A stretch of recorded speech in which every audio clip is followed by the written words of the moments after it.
श्री स्वामी समर्थ. जय जय स्वामी समर्थ. श्री स्वामी चरित्र सारामृत मराठी अनुवाद याचे आपण 1 ते 13 अध्याय ऐकले आहेत. आज आपण 14वा अध्याय ऐकूया. अध्याय 14वा. स्वामी भक्ती. एक स्वल्प निरूपण. श्री गणेशाय नमः. सद्गुरू श्री स्वामी समर्थ महाराज, श्रोत्यांनी मला आपली भक्ती कशी करावी असा प्रश्न केला आहे. त्याबद्दल मी अल्पमती काय सांगणार, तरी धारिष्ट करून काही सांगू इच्छितो. त्याने श्रोत्यांचे समाधान होवो. श्रोते हो, सकाळी लवकर उठून आधी श्रींचे नामस्मरण करावे. अंतःकरणात श्रीचरणाचे ध्यान करावे.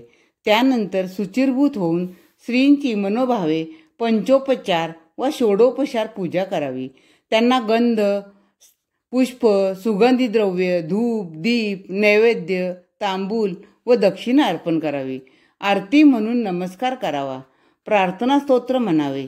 नाममंत्राचा जप करावा. त्यांच्या अजानुभाऊ भव्य व मनोहर मूर्तीचे ध्यान करावे. त्यानंतर त्यांची स्तुती करावी.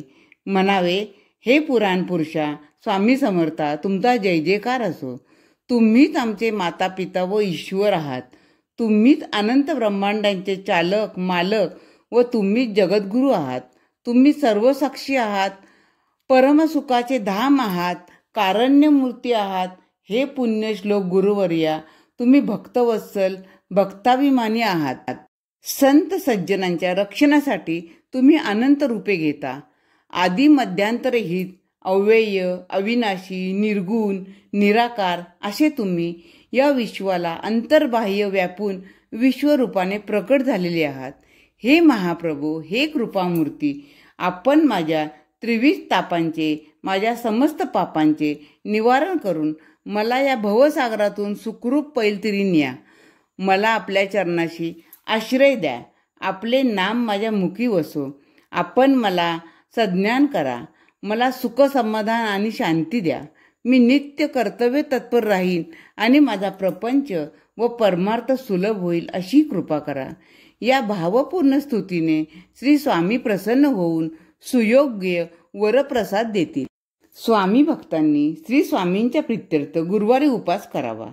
त्यांचे विधियुक्त पूजन करून सायंकाळी आनंदाने भोजन करावे. त्यामुळे काया वाचा मनाची शुद्धी होते. श्री स्वामींच्या नामस्मरणाचा प्रभाव खूप मोठा आहे. त्याने सर्व मनोकामना पूर्ण होऊन सर्वार्थ सिद्ध होतात. त्यांच्या स्तुती प्रार्थनेने, त्यांचे चरित्र वाचल्याने, त्यांचे चरित्र ऐकल्याने सर्व दोष निघून जातात. स्वामी महाराज शुद्ध भावाचे भुकेले आहेत.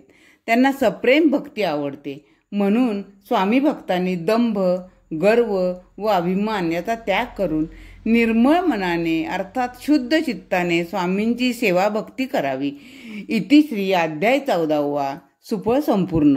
या अध्यायाची फलश्रुती आहे, श्री स्वामी समर्थ या नामाचा जप फलदायी होईल. श्री गुरुदेव दत्त.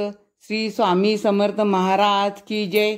अनंत कोटी ब्रह्मांड नायक, राजाधिराज, योगीराज, अक्कलकोट निवासी श्री स्वामी समर्थ महाराज की जय. श्री स्वामी समर्थ.